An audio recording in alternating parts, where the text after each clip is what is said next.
Paper leak के मामले में अब पुलिस ने मास्टरमाइंड भूपेंद्र सारण को हिरासत में ले लिया है। अब उससे पूछताछ की जाएगी क्योंकि लगातार विपक्ष की ओर से सदन में सरकार को घेरते हुए सीबीआई जांच की मांग उठ रही थी। बीते दिनों सीएचओ का पेपर भी आउट हुआ था, जिसको लेकर बेरोजगार अभ्यर्थियों की ओर से सरकार पर सवालिया निशान खड़े किए गए थे। अब चूंकि अध्यापक भर्ती परीक्षा है और ऐसे में भूपेंद्र सारण गिरफ्तार कर लिया गया है, क्या अब पेपर लीक की घटनाओं पर लगाम लग पाएगी? राजस्थान रोजगार संघ के अध्यक्ष भरत बेनीवाल हमारे साथ हैं। क्या लगता है, अब क्या पेपर लीक की घटना पे लगाम लग पाएगी? क्योंकि भूपेंद्र सारण तो गिरफ्तार हो गया है, लेकिन सुरेश ढाका अभी भी गिरफ्त से दूर है।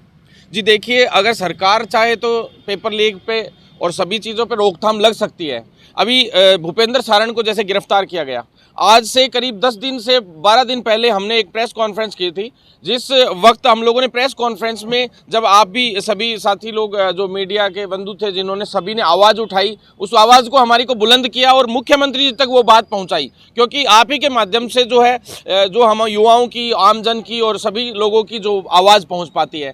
ऐसे में प्रेस कॉन्फ्रेंस रखी थी केवल क्राइम और पेपर लीक को लेकर मैंने, और उस वक्त जब पेपर लीक और क्राइम वाली प्रेस कॉन्फ्रेंस रखी थी, हमने एक ही बात कही थी कि आप दिनेश एमएन जी जो हैं उनको आप चार्ज दे दीजिए क्राइम का, और उसके बाद जो है 4 या 5 दिन बाद जो है दिनेश एमएन जी को चार्ज दिया गया क्राइम एडीजी का।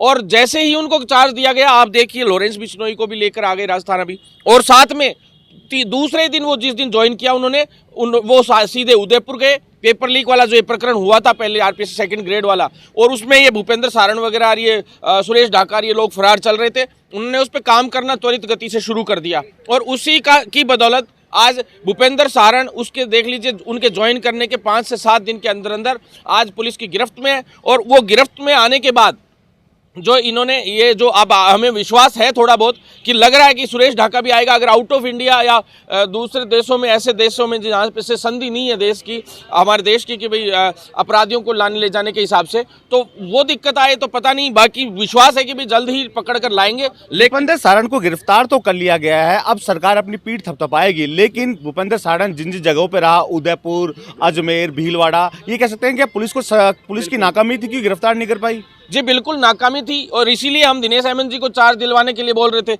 और सबसे बड़ी बात यह है कि भी क्राइम जो राजस्थान जो ग्राफ है वो भी इसी वजह से बढ़ रहा है। नाकामी थी, पुलिस प्रशासन जो है पूरी तरह से जो राजनीतिक संरक्षण मिला हुआ है। दूसरा, ये बहुत बड़ा नेक्सस है, पुलिस की नाकामी भी नहीं कह सकते, एक बड़ा नेक्सस है जिसमें बड़ी बड़ी गैंग्स काम कर रही है। फिर पेपर माफिया भी उन्हीं से जुड़े हुए हैं, जो गैंगवार हो रहे हैं, इन्हीं गैंग्स से, बड़ी बड़ी गैंग्स से पेपर माफिया भी जुड़ा हुआ है, राजनीतिक संरक्षण भी जुड़ा हुआ है, बिजनेसमैन भी जुड़े हुए हैं, साथ में ब्यूरोक्रेसी के भी कई उच्च अधिकारी जुड़े हुए हैं। ऐसे में जो है फिर ऊपर से जैसे सरकार खुद ही पूरे उसमें इन्वॉल्व रहती है, तो आंदोलन होते हैं तो उन आंदोलनों में भी इन्हीं के लोग उन आंदोलनों को हाइप करवाते हैं और फिर धीरे धीरे उसको ठंडा कर देते हैं। तो इसी तरीके से मतलब सारे सिस्टम को चलाया जा रहा था, और इस सारे सिस्टम का बढ़िया तरीके से खुलासा भी करेंगे, और बड़े स्तर पे इसके खिलाफ हमने मोर्चा खोला है, इसीलिए हमने प्रेस कॉन्फ्रेंस की थी। और जो है पीठ थपथपाने की कोई बात नहीं है, इतने महीने हो गए, इतना समय हो गया, अब आप भूपेंद्र सारण को पकड़ के लाए हो, ये कोई बड़ी बात नहीं है। भूपेंद्र सारण पकड़ लिया तो कोई ये नहीं है कि पूरा पेपर लीक माफिया पकड़ा गया, एक छोटा सा प्यादा है भूपेंद्र सारण, तो ये तो बहुत बड़ा मामला है। और इसके पूरे की खुलासा करने के लिए अभी दिनेश एमएन जी ने जैसे एसीबी में रहते हुए काम किया कि भी एक महीने में बहुत सारे लोगों को भ्रष्टाचार में गिरफ्तार किया, और बहुत बड़ी गिरफ्तारियां हुई, बहुत ज़्यादा इस बड़े स्तर पे भ्रष्टाचार पे रोकथाम लगाने की भी कोशिश हुई, लोग पैसा लेने से डरने लग गए थे। ऐसे में क्राइम में लाना उनको आवश्यक था, और इसी का नतीजा है कि जितने भी उच्च अधिकारी हैं कई, वो भी एक्टिव मोड पे काम करने लग गए। लगातार सरकार कह रही थी कि पेपर लीक मामले को लेकर हम सख्त हैं, हम कानून भी लेकर आए हैं, कानून के तहत कार्रवाई भी की जा रही है, लेकिन ये कार्रवाई क्या कहेंगे? क्योंकि कई अभ्यर्थी कह रहे हैं कि राजनीतिक रुख है, खुद सरकार जो है दबाव के चलते हुए खुद उसको भूपेंद्र सारण को लेकर आई है, ये राजनीति कही जा रही है इसको। जी देखिए, राजनीति ही है, क्योंकि रीट से जस्ट पहले, रीट की अभी एग्जाम है, उससे जस्ट पहले भूपेंद्र सारण को गिरफ्तार करना, यानी सरकार चाह रही है कि हम माहौल बनाएं। माहौल बनाने के लिए क्या आपने दिनेश एमएन जी को माहौल बनाने के लिए दिया? दिनेश एमएन जी से हम भी आग्रह करते हैं, हम युवा, कि आप पे पूरा विश्वास है हमें, आप आगे की भी गैंग्स को पकड़ेंगे, लेकिन सरकार तो केवल अपना माहौल बनाने का काम कर रही है।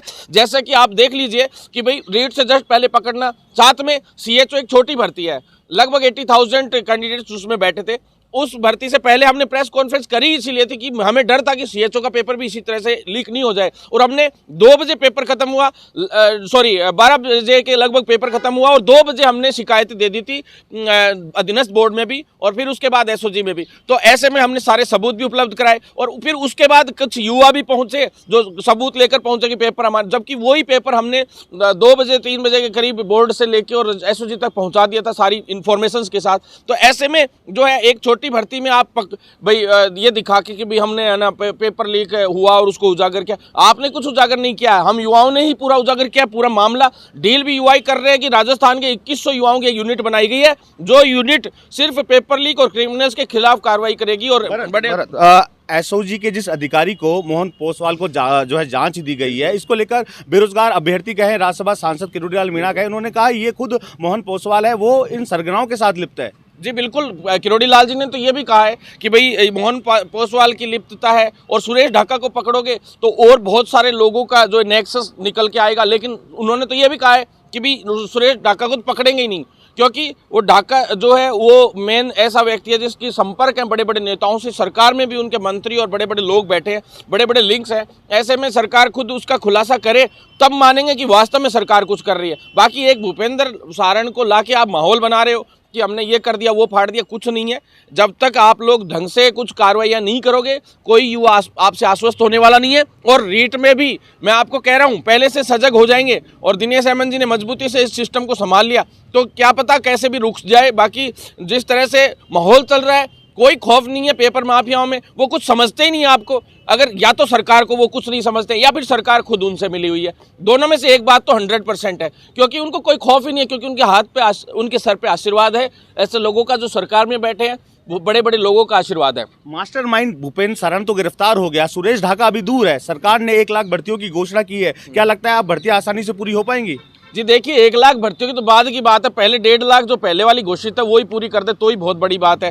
दूसरी बात जो है केवल एक सुरेश ढाका ही नहीं है, बहुत सारी गैंग्स बनी हुई है। इतनी गैंग्स अभी तो चलो इसमें कहते हैं ना बोले जो पकड़ा गया वो चोर है और बाकी साहूकार है, तो वो हालत है। अभी तो कई ऐसी गैंग्स हैं जिनको पकड़ना बहुत जरूरी है, ऐसी नेक्सस है उसको तोड़ना बहुत मुश्किल है। सरकार जब तक पूरी तरह से अपने विजिलेंस को इतना मजबूत नहीं करेगी, डिजिटल वॉचिंग को मजबूत नहीं करेगी, पूरी तरह से एक एक व्यक्ति जो आज तक पेपर लीक से जुड़ा हुआ हो या कहीं भी बात भी चलती है तो एसओजी के लोगों के द्वारा उस व्यक्ति की बातों को सीधा एसओजी तक पहुंचाना। फिर आप सबसे बड़ी चीज़ है जब आपको कोई डर ही नहीं लग रहा, कोई दिक्कत ही नहीं है तो आप क्यों डर रहे हो? सीबीआई को जांच क्यों नहीं दे देते हो? सीबीआई को जांच भी दीजिए भाई, ठीक है एसओजी अच्छा काम कर रही है, साथ में सीबीआई भी कर लेगी। और मैं तो ये कहता हूं कि ये मनी लॉन्ड्रिंग का भी मामला आ गया एक तरीके से, तो ईडी को भी इसमें जांच करनी चाहिए, जिससे सारा सिस्टम दूध का दूध और पानी का पानी, तीनों एजेंसियां क्या गलत हो सकती हैं क्या? तो तीनों एजेंसियां मिलकर इसमें काम करें तो और भी बेहतर काम होगा।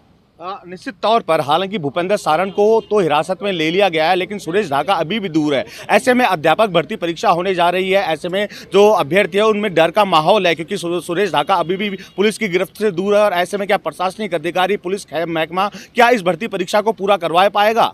वसंत पांडे, TV9 जयपुर।